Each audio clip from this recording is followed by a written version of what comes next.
Okay, welcome everybody. We'll get started. Perhaps more folks will join us, but feel free to continue using the chat and introducing yourself. You can say your name, pronouns, location, and one thing you know about Sukkot.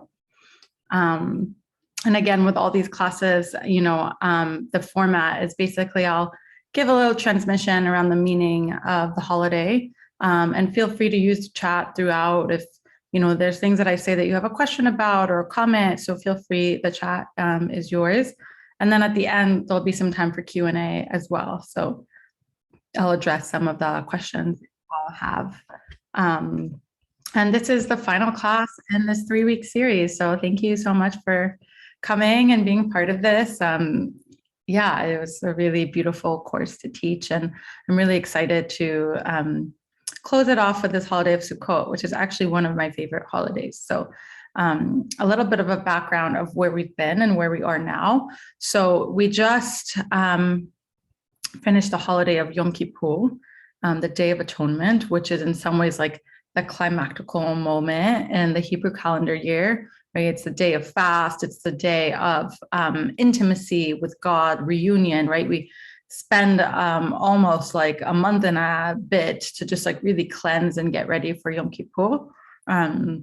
So, where we are in the Hebrew calendar is that really this whole kind of high holiday season started with the new moon in Elul, the new moon previous to this one. And Elul was like a month of preparation, a month of, really getting ready for the month of Tishrei, which is the month that is filled with holidays. And when we got to new moon of Tishrei, we first had the 2-day holiday of Rosh Hashanah, the head of the new year. And this is more of a celebration of creation, a renewal, not just of the moon, but of the year, right? The new year is kind of coming. So Rosh Hashanah is this beginning of this new year, but it also begins the 10 days of awe that start from Rosh Hashanah and end in Yom Kippur, right? So it's like this kind of intense, amplified time from Elul. It's a continuation of it, but it's a little bit more charged. And then on the 10th day of Tishrei, we get to Yom Kippur, which is, the Holy of Holies. So we were kind of in this 40-day period from the new moon of Elul all the way to the 10th of Tishrei, to Yom Kippur, 40 days of a lot of spiritual work. And 40 is a really big number in Judaism. It's the number that is related to fertility and to creation and to mysticism. So anytime we go kind of through a cycle of 40, it's, we know that it's kind of this portal of transformation. So, Yom Kippur ended, and then we basically have 4 days, and then we get ready for this new holiday, Sukkot, which is, quite interesting because we just went through this like really, really intense experience. And then it's like, okay, 4 days later, like turn over, get ready for this new holiday. And Sukkot is in some ways a celebration of everything we've just done, right? So before this 40-day period is really about accountability and forgiveness practices and returning back to ourselves, to our integrity, to our divine essence. But Yom Kippur, it's like we've kind of finally get to that moment where the gates are sealed, the book of life, like we know if we made it, we didn't. So then Sukkot is kind of this giant after party that comes after of like, okay, well, how do we actually rejoice in this new moment that we're in? So, on Yom Kippur evening, it's actually customary, there's a tradition that you're actually supposed to go home straight from synagogue, straight from the fast, obviously eat. And then the first thing you do is build your sukkah, right? So there's like a connection. You build your hut to dwell in for Sukkot. So there's a practice of doing that right after Yom Kippur. And then we get ready to welcome the full moon, right? So we're also kind of still in this moon cycle from the new moon with Rosh Hashanah, and the full moon is Sukkot. So again, the Hebrew calendar is very moon-based, right? Like our holidays are usually around either new moon or full moon. So Sukkot starts in the full moon, and it lasts for 7 days. And 7 is also a really important number. It's a number of creation in Judaism. God kind of created the world in 7 days, and specifically Sukkot, the reason why it's 7 days, it's actually about the temple offerings and the sacrifices that were done there, they had kind of these rituals of every day was a different sacrifice. So it's in Judaism we say keneged. It's as a memory to that. And Sukkot, is about, Sukkot literally means the plural of sukkah, and sukkah is this hut. So it's this commemoration of the huts that the Jewish people lived in when they left Egypt and they were wandering in the desert before getting to the Holy Land. So, we were nomadic people. We didn't have permanent homes. We were wandering. So we would have basically these pop-up homes. So they were Sukkot. So, this holiday is also in commemoration of that, of this time that we were wandering the desert, and this time that we were also quite homeless, right? Like one of the biggest themes of Sukkot is about home. Because, there's all these laws around how you should build a sukkah and what's acceptable and what's not acceptable. And but one of the main themes around building a sukkah is that the Talmud says is that you need to make your permanent home temporary, and then your sukkah, this place that's supposed to be temporary, make that permanent. So we're a little bit playing with what's permanent and what's temporal, right? And we're kind of bursting through this theme that, we think that we live in homes that have walls and safety and all of that. But at the end of the day, that's kind of an illusion that we're breaking through, right? Because actually physical safety is not the real safety that we're after. We're actually going for spiritual safety. So we need to actually shake up our understanding of what home is and what safety is, and actually find our real source of safety, which is in the divine. So this is part of why we practice. There's a custom also of Sukkot, like we build this hut and then we're supposed to eat all our meals there. We're supposed to sleep there every night if possible. So it's like we're literally sitting outside, like sleeping outside. And part of the reason why we do that is because we want to remind ourselves that we're actually vulnerable. And what I mean by vulnerable, right? It's not that we're just, vulnerable emotionally, although that too, but we're actually dependent on the natural world. No matter how much wealth or resource we built for ourselves, we're still dependent on the natural world. We're still dependent on the rain cycles. We're still dependent on what happens to the land, whether it's earthquakes or tornadoes or hurricanes. Like there's a way in which we are vulnerable to this greater power that expresses itself through the natural world. So in some ways, when we go and we decide to live in this hut for 7 days, what we're saying is that actually, like, I'm willing to remember my vulnerability as a human being. I'm willing to say that actually, like, I thought I built all these like sturdy foundations for myself as a human being, but actually at the end of the day, like I surrender to the divine force that operates through this natural world. And this is why, Sukkot is a very earth-based holiday. It's the harvest holiday. It's also called Chag HaAsif, right? This is the Sukkot is where we would bring all the harvest from the year and, the produce and everything, and kind of rejoice in the offerings of the land. And one of the biggest things that we do in Sukkot is that we prepare ourselves for the prayer for rain, which is really, really important in Judaism.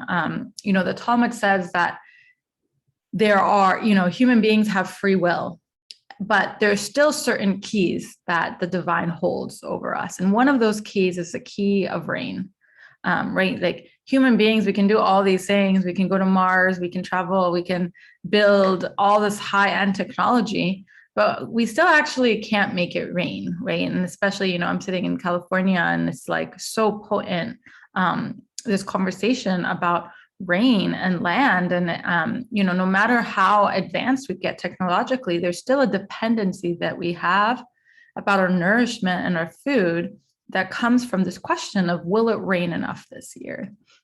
So, in Judaism, like in many traditions, this question of will it rain this year is actually very connected to, are we praying this year? What is our connection to land? Are we surrendering our, false illusions of safety? And are we coming with a sacred understanding of what land is and what the natural world is, and surrendering and reverence and awe to it. So in some ways, Sukkot is that practice, right? Like we have this 7-day holiday that we're like, okay, you know what? Like we're going to come back to be in harmony with the natural world, and we're going to get ready to ask for this rain because we know that our livelihood is actually dependent on that, right? So, as you see, it's like there's a lot of kind of questions about the temporary nature of human beings and what we depend on and what is actually a real source of dependency and what is actually an illusion. And we keep going through these questions of, who am I as a human being and what am I made of? And on Sukkot, it's customary to also read the Megillah, in the Hebrew Bible, there's 5 Megillot that we read in different parts of the year. So we read the book of Esther on Purim, we read the book of Ruth on Shavuot, and on Sukkot, we read the book of Kohelet, Ecclesiastes in English. And Kohelet is said to have been written by King Solomon.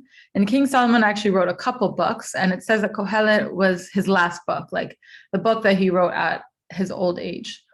And Kohelet is really like this existential crisis book, right? Like it starts with saying like what does human being have with all this work, work and tending that humans do their whole life? Like what's really the purpose of life? Like what are we actually doing here? And it is asking about these deep fundamental questions of human existence.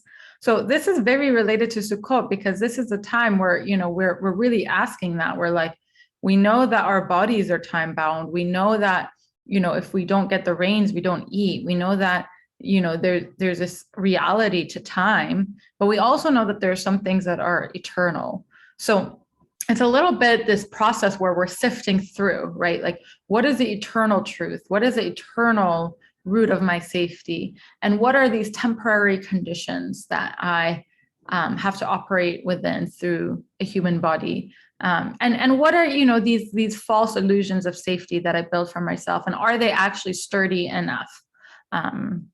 So it really calls on us to really examine that. I think it's like there's really so much beautiful teachings in the Talmud, especially about wealth inequality and the way that kind of presents itself for this holiday of Sukkot. Because, the holiday of Sukkot, it doesn't matter if you're rich or poor or whatever it is. It's like we're all laying under the same stars. And actually, even if you are really wealthy and you have this incredible home that you're used to living in this whole year, it's like you still have this obligation, according to Judaism, to leave all of that and just sleep under the stars for a week. I think there's something really humbling and really beautiful about that, and really unifying too. So, there's a couple other rituals that we do in Sukkot. One of them is the 4 species, which we basically, gather different plants, different things from the natural world. And, we kind of use it, it's supposed to be kind of this rain stick for us, right? Because it's like, okay, how are we going to ask for a prayer? We need to do this whole ritual. So the 4 species, the arba minim, the palm, the myrtle, the willow, and the citron, the etrog, we kind of gather them together. And there's all these beautiful teachings that, each one represents a different aspect of the Jewish people. And we kind of bring them all in unity. And it's this like kind of unifying force that actually is what allows us to ask for the rains. And we take them all together and we bound them in our hands and we shake them in all 6 directions. So there's also kind of this way of, unifying all of creation, both in the community and in the directions. And then, we are supposed to do that every day, right? Like shaking of the lulav, it's called. And I think particularly, there's in the Torah, it talks a lot about the citron, the etrog. And this is really beautiful because it's related to my name. It's called like a pri etz hadar, the fruit of the tree of hadar. And hadar means, it can also mean like citrus and kind of that quality, but it also means beauty. So part of, specifically we learn this from the etrog, but then we apply it to different parts of Jewish tradition, is that we can get, the most basic etrog and we would be it would be okay.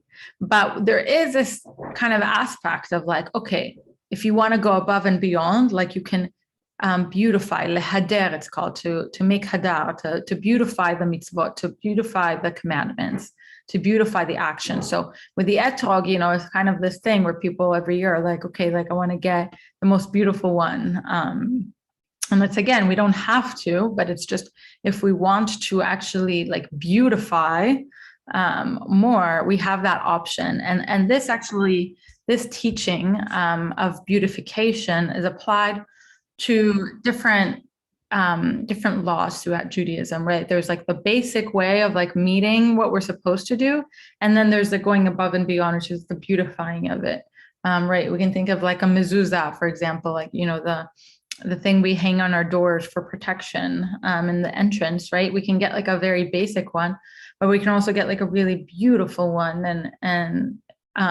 So this concept of beautification also really comes kind of from this holiday of Sukkot, and specifically from this ritual of bringing the citron, bringing the etrog forward. So part of the reason why we bring all this, because the last day of Sukkot, it's called Hoshana Rabbah, which literally translates, Hoshana means save us, right? Liberate us, meaning to God, right? We're asking for this liberation, which is through the rain. So everybody goes to synagogue and they bring their lulavs, and then we walk around in specific circles 7 times. It's called hakafot, like circles. We basically do a circle rain dance, and we chant particular liturgy, and we do basically this whole ceremony of asking for the rains. There's also, this teaching around Simchat Bet HaSho'ava, the joy of the drawing of the water festival, basically, which is what Sukkot is. And, in Jerusalem, especially in the old city, it's like a really big celebration. And then the Talmud says, it's like, if you haven't really experienced in Jerusalem this water drawing ceremony, like you have never experienced joy in your life. So there's a deep connection between joy and this festival as well. And there's all these teachings in the Talmud about, what would happen, all these different rituals, all these different dances. It was also in some ways like this dance performance piece, like people would come, as pilgrimage to Jerusalem and really like bring everything they have to like have this water ceremony. So it was also like incredibly joyous celebration. And this word simcha, joy, it's actually, Sukkot is the only holiday that we're commanded to be happy in. I think it's the only holiday that we're actually commanded to feel a certain emotion, right? Like there's different emotions associated with different holidays, but on Sukkot, we're actually commandment to be happy, which, it's always a question for a lot of commentators. And they're like, how could you actually like obligate someone to be joyous? So, there's a lot of really interesting teachings there. But this phrase that comes from the Torah, v'samachta b'chagecha, and you should rejoice in your holidays. So, this time of Sukkot is really supposed to be a time of joy, and connecting it, to the earlier teaching around this question between what's temporary, what's permanent. The reason why joy is connected to that is because when we find our true stability, our true safety, right? Not just the false walls that we build, but actually what the root of our safety is, that is an experience of joy. So, there's that connection to it as well. One other ritual that we do in Sukkot is that we also honor the ancestors who came before us. And the Aramaic word for that is ushpizin, which basically every night of the Sukkot, we invite a different ancestor to come join us. So the first night of Sukkot, we invite Abraham. The second night's Isaac, and feminists later on also included women in that. So Sarah and Rebecca. So we're kind of inviting these big figures in Jewish tradition every night to come dine with us, to come have the meal of Sukkot with us. And over the years, it's also very common to bring your personal ancestors as well. So people hang up pictures in their sukkah of their ancestors and where they come from. And sometimes, it's not necessarily people that you're related to. Maybe it's just ancestors that you feel connected to in the collective, or role models that you want to kind of welcome in. And this whole idea, the sukkah is supposed to be, this open tent, right? It's only really supposed to have 3 walls, 3.5 walls if you want, but like there's supposed to be this openness, right? And it's zecher, it's a remembrance to the tent of Abraham and Sarah, right? They had a tent that was open on all sides because they really wanted to allow anybody who is visiting through to come in. So there's this very rich tradition of hospitality here, where we're building the sukkah and then we're saying, you know what, anybody who's hungry, anybody who wants to come rest in the shade, like you're walking by, like come on in. And we do that the same with the ancestors too. We're setting up this beautiful space, and here you go, come rejoice with us, come dine with us.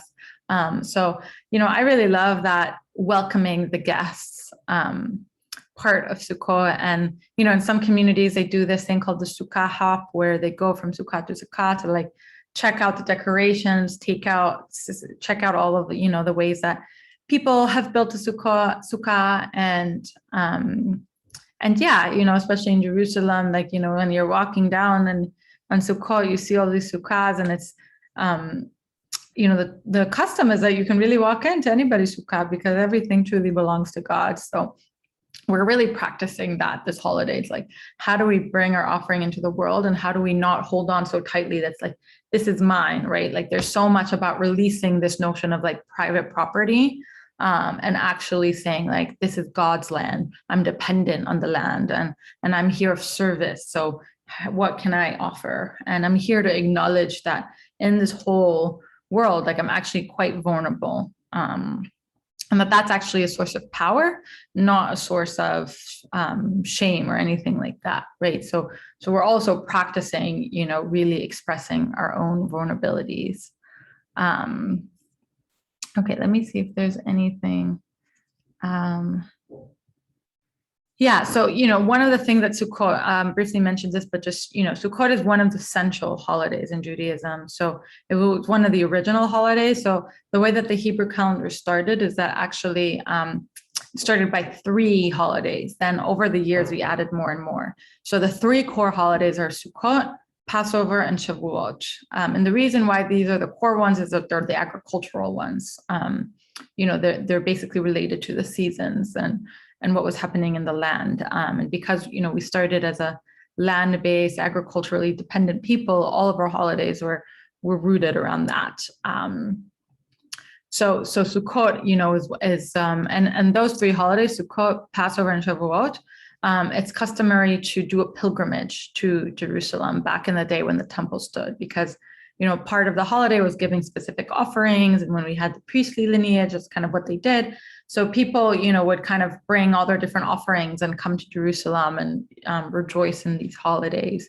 Pilgrimage is not something that is so widely practiced these days in Judaism. I don't know, there's a little bit like going on vacation maybe for these holidays, but there is a tradition of doing pilgrimage to Jerusalem during that time. And then the other thing that's kind of fascinating about Sukkot is that, Sukkot is technically a 7-day holiday. And then after Sukkot, we actually have another holiday that's called Shmini Atzeret.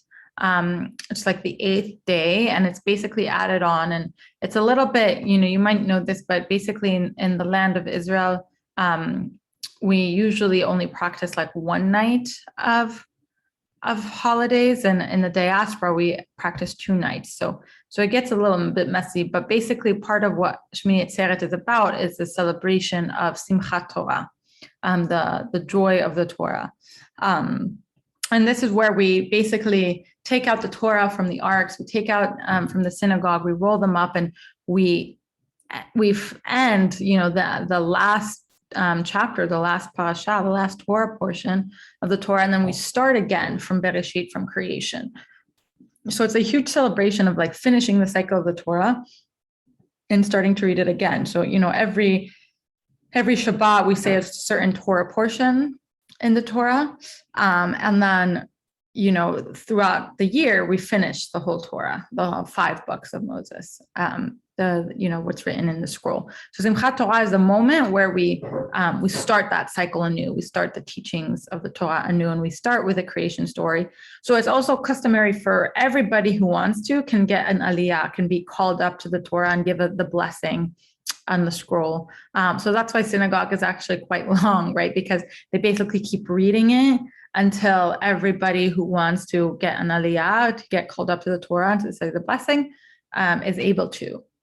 So, and it's also, filled with this like big kind of celebration, big dance party, both in the evening and in the morning, where you're just celebrating the Torah and the teachings. And, I had a friend in academia one time who said this to me, and I thought it was so beautiful, where he was just like, this practice that we Jewish people, we just take our most sacred book once a year and we just put it and we take it out into the streets and we just dance with it. Like, how beautiful. And he's like, I've been studying like Shakespeare my entire life. And like, I think it would be so, not normal if like people would just take Shakespeare books and just like start dancing them on the streets. But how beautiful to do that, because you're really, you're showing the joy and the celebration and the devotion of why you're spending the whole year studying these texts. Like, why are you spending your whole year learning, right? You want to have this celebration, this moment of devotion. So I thought that was really beautiful, right? Like, so it's kind of in also this way of where we are recommitting our devotion, right? So it's not like Torah learning isn't just about like, let's study the words, right? It's also about the experience of dedication to that study. So, there's a lot of really, really potent and really beautiful teachings for this next chunk of time that we're about to go through. And, Tishrei, I want to acknowledge that Tishrei this month is so full on with holidays. We did this high holidays, Rosh Hashanah, Yom Kippur, but now we're going to Sukkot and Simchat Torah. And it's really, really full on. And really part of it is that, in Jewish tradition, we're really not supposed to work during this month, because this month is the 7th month of the year. And the 7th, is a testimony to creation. It's always Shabbat, right? Like the 7th day of the week, the 7th month of the year, the 7th yearly cycle, right? Shemitah, which we're in the yearly cycle of Shemitah, which Shemitah literally means to let go. So we basically allow for the land to rest. We don't work it. We don't, we're supposed to forgive all debts, right? So Shemitah is like this resetting of the land and society, which, I think it's quite powerful, especially coming out of the pandemic, that, we're still in the pandemic, but now we have this opportunity of Shemitah, of really surrendering, of really letting go, and really recalibrating our society. The pandemic brought up so many ways in which we should be really rethinking how we're structuring our society, and what a beautiful opportunity that we have now, this year of rest. In Judaism, rest is actually like the fabric of creation. If we don't rest, then we don't have capacity to create. But when we rest, when we truly allow for everything to lie fallow, to really let go, to really surrender, then something really beautiful can come out of that. So, in some ways, that's also kind of the teachings of Sukkot. It's like, how do we just give up all these fancy things that we have and just go outside and sleep under the stars and say, you know what, this is enough, because I have my ancestors here with me. I have my community that I'm welcoming. I'm having this harvest produce from the year, and I have this abundant nourishment, and my vulnerability is, the source of my joy. So those are some of the teachings. I hope they resonated. I'm happy to take some questions. I see someone asked, Danny asked, what's the verb you use? Lehader, yeah. Hadar can be both a noun and a verb. So lehader is to beautify. yeah. But yeah, feel free to either write questions in the chat or you can also unmute yourself.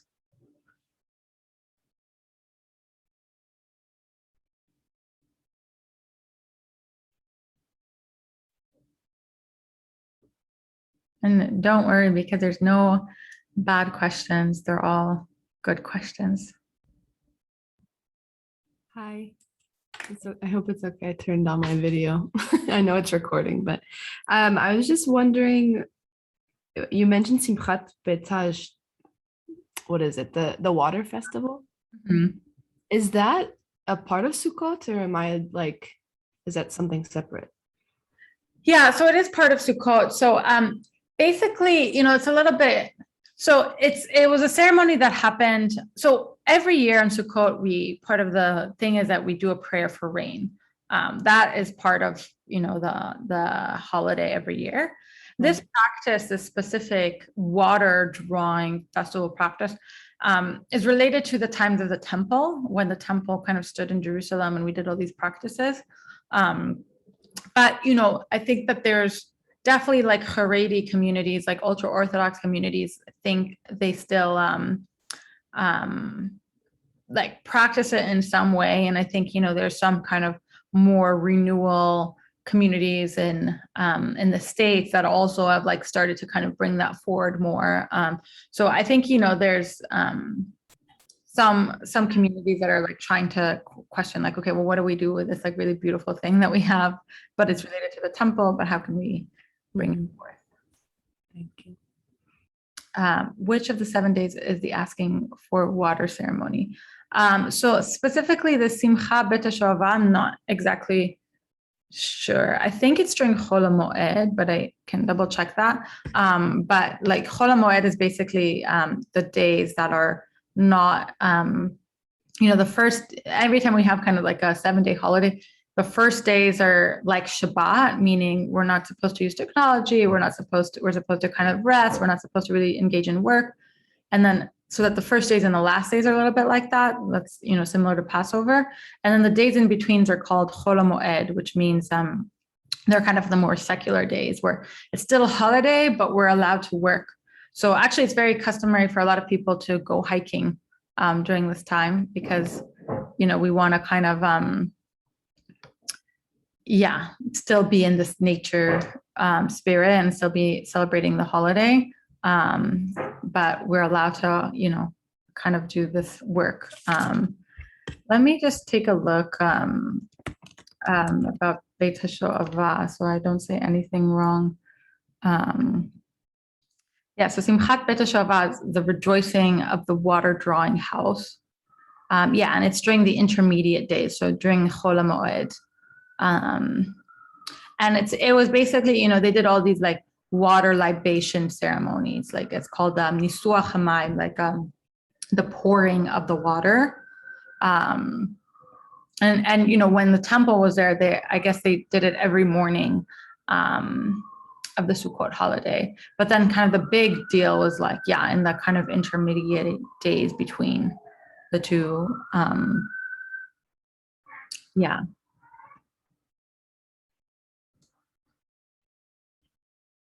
Any other questions?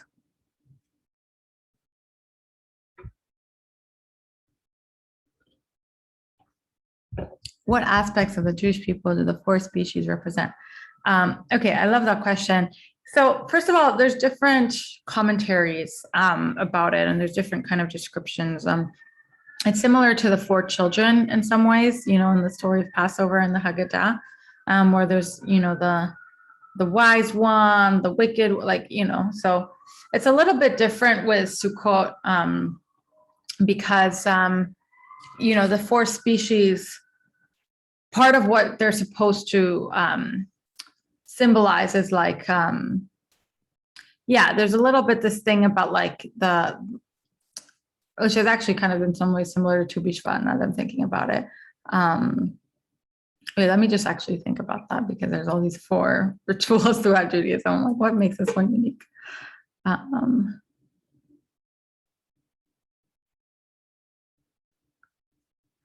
Yeah, I'm not going to speak about it too much because I don't really know that much, but I'm sure you could look into it. And there's a lot of different teachings about also like the specific type of plant and what that represents, and the unity that comes through integrating these different aspects. Yeah. So yeah. Okay. Clara has another question. When and how did the Jewish people move from nomadic to agricultural? Yeah, it's a good question.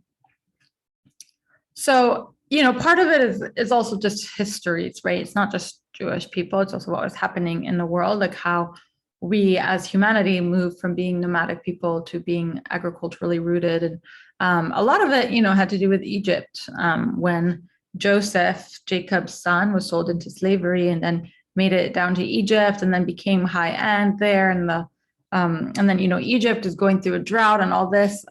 There's all these kind of agricultural practices that started around the Nile River. And Joseph was like a big part of that. So I think that that's actually where a lot of our knowledge and skills of agriculture come from. And then, through the Exodus and through the traveling in the desert, there's all these beautiful stories about food, right? There's the manna that just fell from the sky, right? So we weren't necessarily like because we were also traveling. It's like we couldn't just get produce from the land because we kept traveling around. So God kind of gave us food from the sky, and then the water. Miriam was our well, so everywhere she went, there was water. So there was kind of all these like spiritual ways in which we got nourishment, and part of what entering the promised land is about, entering the land of milk and honey, which really means that it's abundant and in fruits, right, and dates and honey and pomegranates and figs and all of these ways that it's fertile agriculturally. So that was, part of that transition. I have a question, Hadar. Yeah. Hi, and thank you so much for this and the two other wisdom teachings you offered before. One of the things that I've loved about this series is the way in which you take the themes of the holidays as a way to kind of pause and renew in our life and to try to carry those lessons with us throughout the rest of the year as we try to grow spiritually. And I was wondering if you could speak more to that about Sukkot. I think that I've gathered that beautification is one of those. And so I would just love to hear more about what beautification means to you during this time, but also as a way to ritualize it throughout the year. Thank you. Beautiful, beautiful question. Thank you for that. Yeah, so part of the spiritual work that we're doing in Sukkot is like this understanding of what are our roots, like what are our true roots, right? And how have we fallen to false understandings of our roots, right? Because sometimes we're like, okay, if I have this amount of money in my bank account, that means I'm secure. But then a hurricane comes, and you're like, actually, that just wiped away my whole home. So there's this question of like, what is our security rooted on? And there's definitely like this intention of also like deviating a little bit from this notion that our safety and our security is based on wealth or based on resource, but actually that it's based on our vulnerability. Like that's actually our true safety when we allow for ourselves to be completely vulnerable. Like there's actually a deep safety there. So it's a little bit countercultural in that teaching, right? When we surrender to the natural world, when we find our place in it, instead of kind of coming as an outsider and being like, okay, like the land is there and I'm here, but like actually coming in this deeper unity. So part of the beautification is how does it happen from there? Right? Because there's a lot of ways to beautify in the world that are kind of coming from a more capitalistic, like image-based, like way, right? Like associating beauty with like access to wealth or access to material or things like that. But actually the core of beauty, right? Like what's more beautiful than a human heart? right? And when we bring our full heart into things, like that's actually what makes it beautiful. So that's part of, with the etrog, it's like the choosing of the etrog, the choosing of the citron. It's less about like, is this the most expensive one, but it's more about the devotion of the heart, like which etrog is going to come and symbolize the beauty that I want to offer God in this time, right? If I was to offer the divine presence something, like what would I want it to be and what would I want it to look like, right? And then we can see that it's not necessarily related to wealth, but it's related to how we bring our hearts forward. I can go gather leaves and make a beautiful altar and make that as an offering, and that could be my symbol of beauty.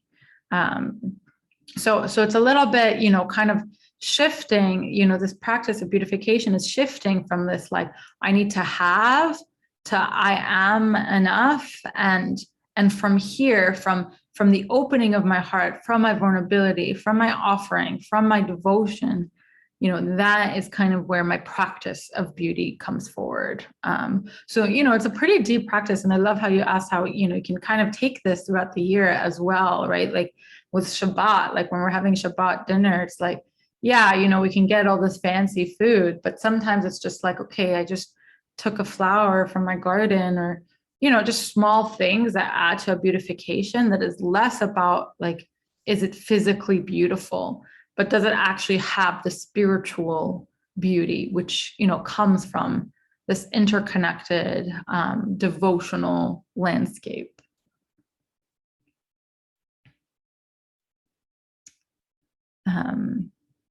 I love that question. That was really great.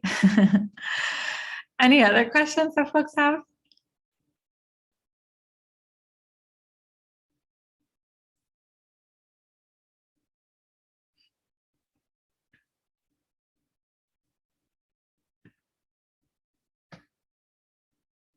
Or if folks want to share maybe also comments or different things of the holiday that are resonating as well, you're welcome to share that too.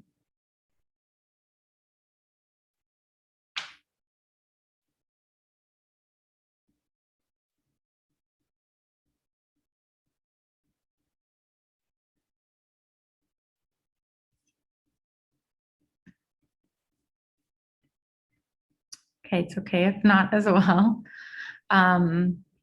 Okay, well, I hope that this was really fruitful, and I hope that, wherever you are in life, that something of these teachings resonated, and, whether you're building a sukkah or whether you're going to spend some time looking at the book of Ecclesiastes and or doing like an ancestral ritual remembrance, or, beautifying, your life, like whatever kind of resonated. I hope that you take that and you make it your own and you experiment with it and you come into this holiday in this beautiful celebration, and you really allow the wisdom of this holiday to come through in its own way through you. Okay, Carly asked me to share about my Patreon. Thank you for asking.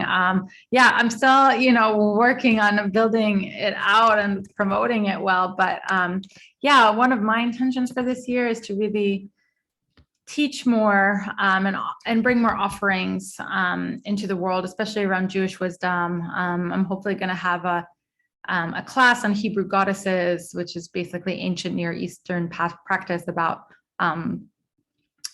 worshiping of goddesses that happened through Judaism that has been forgotten, and different kind of sessions like that. I'm probably going to have an intro to Jewish mysticism course happening later on.